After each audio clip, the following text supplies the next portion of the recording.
안녕하십니까. 반갑습니다. 윤종영입니다. 자, 오늘 굉장히 오랜만에 한 일주일 정도 제가 굉장히 오프라인에서 바빠서요. 이제야 IBK 기업은행 자소서 항목에 대해서 올려드리게 되었습니다. 이 점 죄송하게 생각을 하고요. 자, 이제부터는 발빠르게 여러분들을 만나 뵙도록 하겠습니다.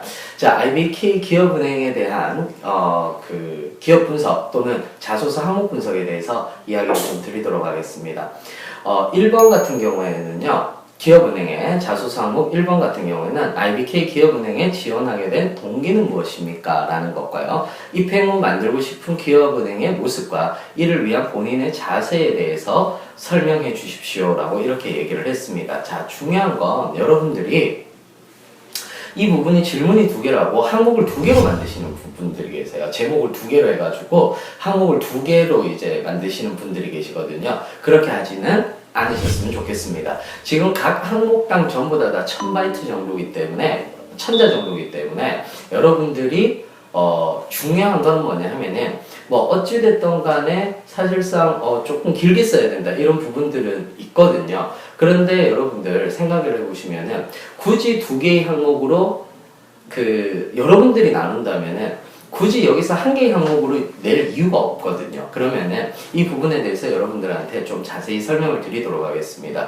자, 중요한 건 뭐냐 하면 기업은행에 지원하게 된 동기입니다. 대부분 여러분들이 중소기업 지원이라든지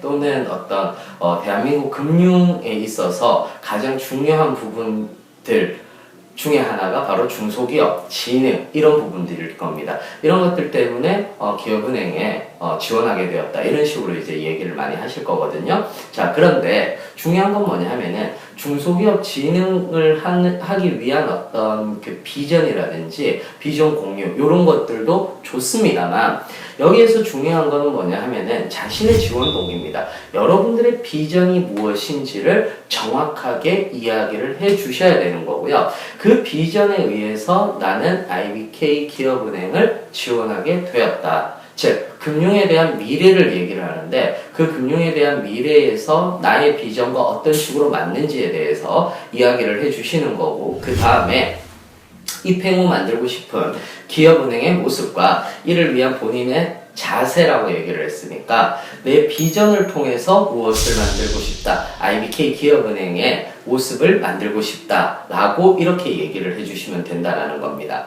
뭐 가령 예를 들어서 요즘에 핀테크 산업이 이제 줄을 이루고 있지 않습니까? 그래서 핀테크를 통해서 이제 그 어떤 금융 선진화에 기여를 하고 싶고 금융 선진화를 이끌어가는 IBK 기업은행이 되었으면 좋겠다 이렇게 생각을 하시게 된다면은 대부분 핀테크에 대해서 정확하게 알고 계셔야 된다라는 겁니다. 예를 들어서 핀테크라고 얘기를 하는 것은 여러분들이 오해를 하고 계시는 게 뭐냐 하면은 온라인 결제 시스템 이꼴 핀테크라고 알고 계시는 분들이 있거든요. 그렇지 않습니다. 그러니까 온라인 결제 시스템 뿐만 아니라 대출 서비스라든지 그 다음에 그 외에 각종 어떤 그 금융 상품들이라든지 이런 것들을 온라인 서비스로 자유롭게 사고 팔 수 있는 이런 부분들을 우리는 금융 서비스라고 얘기를 해서 아직까지 우리나라에는 이렇다 할 핀테크를 이끌어 나가는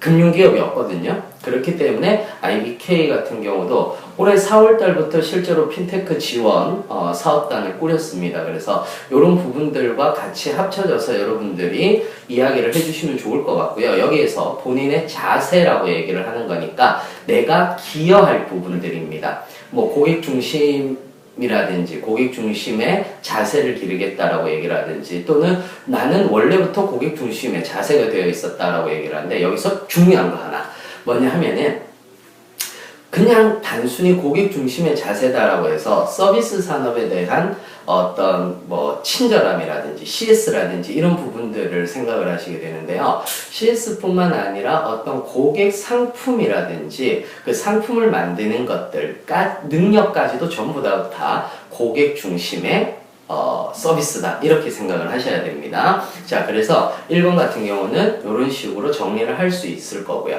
자, 2번 문제 보겠습니다. 2번 자소서 항목은요, 새로운 성과를 창출하기 위해 노력하고 실행했던 경험이다 이렇게 얘기를 했습니다.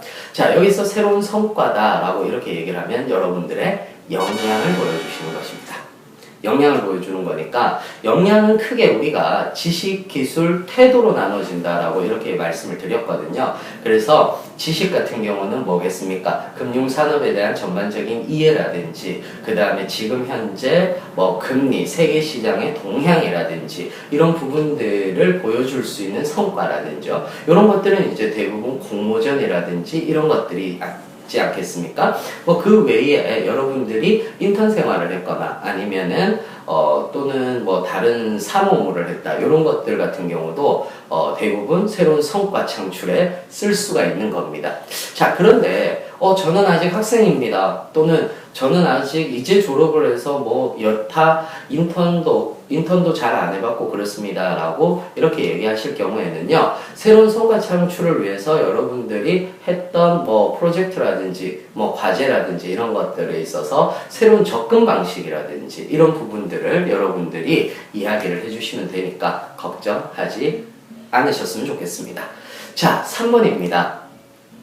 3인 이상의 팀을 이루어 공동의 목표를 달성하기 위해 노력했던 경험에 대해 설명해 주십시오 라고 얘기를 했으니까요, 요건 공동체 의식입니다. 그러면은 요걸 좀 재미있게 쓰려면 어떻게 써야 되겠습니까? 그 안에서 일어났던 갈등 요소라든지, 그리고 그 갈등 요소를 내가 어떤 방법을 통해서 해결을 했다라는 것까지 여러분들이 적어주시면 훨씬 더 재밌는 자소서가 될 수 있을 겁니다.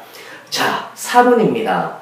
본인이 가장 중요하게 생각하는 행동 원칙은 무엇입니까? 라고 이렇게 얘기했죠. 중요한 건 여기서 이건 뭐겠습니까? 가치관입니다.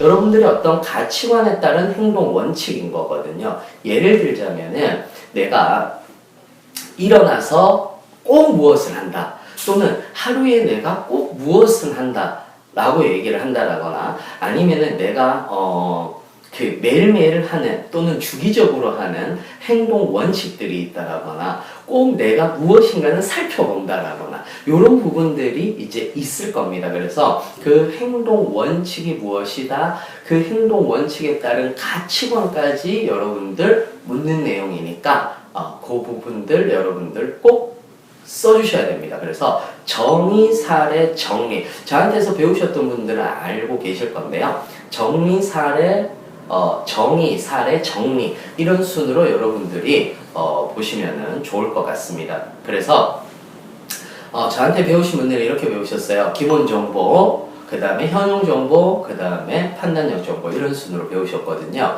그래서 어떤 정의를 먼저 하고, 행동 원칙에 대한 정의를 하고, 이에 대한 계기를 얘기를 해주고요. 그 계기를 통해서 얻게 된 교훈이라든지, 그 다음에 정리하는 방법 이런 것들을 통해서 여러분들이 쭉 써주시면은 말끔하게 해결될 것 같습니다. 자, 마지막 5번입니다. 5번에서 대부분 멘붕들이 많이 오세요. 굉장히 인문학적인 질문이죠. 사실상 어떻게 봤을 때. 자, 그런데 저한테서 공부를 하신 분들 같은 경우는 그렇게 크게 어렵지는 않을 겁니다. 제가 항상 형이상학적인 또는 관념적인 단어들은 스스로 정의를 해보라고 얘기를 했어요. 그러니까 본인이 생각하는 행복은 무엇입니까? 라고 얘기를 했을 때 행복에 대한 정의를 먼저 내리시고요. 그 정의에 따라서 내가 생각하는 행복이 무엇이다 라는 것을 정확하게 적어주셔야 되고요. 가족이 아닌 누군가를 행복하기 위해 여기서 그러면은 적으면 안 되는 게 이런 거죠. 난 가족들이 행복한 것이 가장 행복한 것이다. 이걸 제외하고 적어야 된다는 겁니다. 무슨 말인지 이해되시죠? 그래서 여러분들이 가족 이외에 누군가를 행복하기 위해 노력했던 이런 경험에 대해서 설명해 달라고 얘기를 하니까 여러분들이 생각하는 행복에 대한 정의를 내리시고요. 그 정의를 토대로 해서 여러분들이 다른 사람에게 그 정의를 전달해 주었냐, 또는 그 정의를 실현해 주었냐, 이것을 여러분들이 보는 것이기 때문에 여러분들 너무 크게 어려워하지 마시고요. 여러분들 요 점 유의하셔서 보시면 좋을 것 같습니다. 자, IBK 기업은행은요, 여러분들 시험은 약술도 있고 논술도 있습니다. 그렇기 때문에 기본적으로 글을 좀 쓰셔야 돼요. 서류 전형에서부터 시작을 해서요, 면접에 이르기까지 대부분 시험 난이도가 그렇게 높진 않지만 까다롭다라고 이렇게 생각을 하시면 됩니다. 자소서에서부터 서술 형태로 적어주셔야 되는 거고요. 우리 아까도 보셨듯이 4번, 5번 같은 경우는 굉장히 인문학적인 요소들이 자소서에 이제 녹아있다. 이런 것들 여러분들 꼭 유념해 두시고요. 그 뒤에 이제 약술, 논술 이런 부분들도 여러분들이 준비 잘 하셔서 IBK 기업은행 꼭 들어가셨으면 좋겠습니다. 모두 다 합격을 기원합니다. 이상으로 윤종혁이었습니다.